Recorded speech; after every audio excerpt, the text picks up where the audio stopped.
ఐదు సంవత్సరాల దాకా sarpanch election, ZPT selection, MPT selection, local elections పెట్టడు.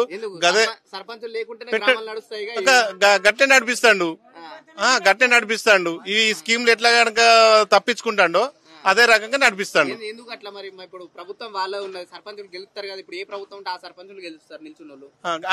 అంత విలువ లేకుండా చేసుకుంటాడు. 2 సంవత్సరాల దాకా ఒక సర్పంచ్ లేకుండా ఒక విలేజ్ ఉంటదా? ఎట్లా డెవలప్ అవుతుంది? మాది హుస్నాబాద్.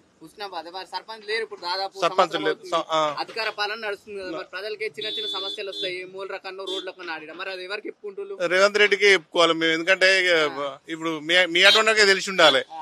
కొట్టుకుంటారు, తన్నుకుంటారు.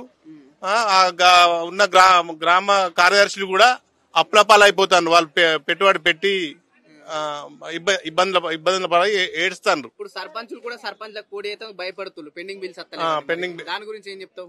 అదే ఇదే చెప్తున్నాం కదా. మళ్ళీ ఇప్పుడు రేవంత్ రెడ్డి వచ్చినాక నేను ఇస్తా అని చెప్పిండు, కానీ దాని గురించి మాట్లాడతాడు. ఇప్పుడు ఇంతకుముందు చెప్పిన రెవెన్యూ మినిస్టర్ ఏమంటాడు? రేపే ఇప్పుడు జనవరినే ఎలక్షన్ పెడతా అన్నాడు. మళ్ళా ఇప్పుడు మళ్ళా వచ్చే డిసెంబర్ లో పెడతా అంటాడు. మళ్ళీ ఈ 5 సంవత్సరాల దాకా అసలు ఎలక్షన్ పెట్టాడు. లోకల్ బాడీ ఎలక్షన్స్ పెట్టాడు. అట్టర్ ఫ్లాప్ అయిపోయింది సార్. అట్టర్ ఫ్లాప్ అయిపోయింది. కాంగ్రెస్ ప్రభుత్వం ఫెయిల్ అయిపోయింది. ప్రభుత్వ పరిపాలన ఎట్లుంది, ఏం నడుస్తుంది అంటారు?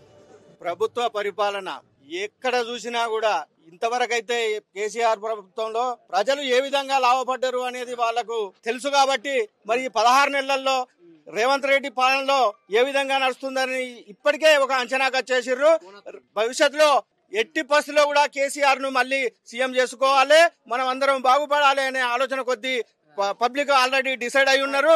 ఎందుకంటే ముఖ్యంగా రైతులను మాత్రం నట్టేట ముంచిండు ఎవరా అంటే ఒక్కడు రేవంత్ రెడ్డి. రైతులను ఇవాళ రుణమాఫీ చేయక, రైతు బంధు ఇవ్వక, ఎన్నో తిప్పలు పెడుతూ ఇవాళ నీళ్లు ఇవ్వక, ముఖ్యంగా తెలంగాణ ప్రాంతంలో కేసీఆర్ ఉన్నప్పుడు ప్రతి ఎకరాకు నీళ్లు ఇచ్చిండు.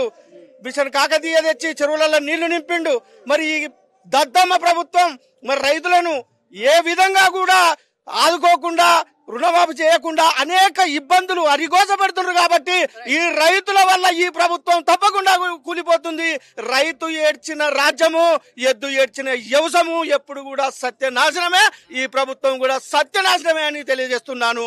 జై తెలంగాణ.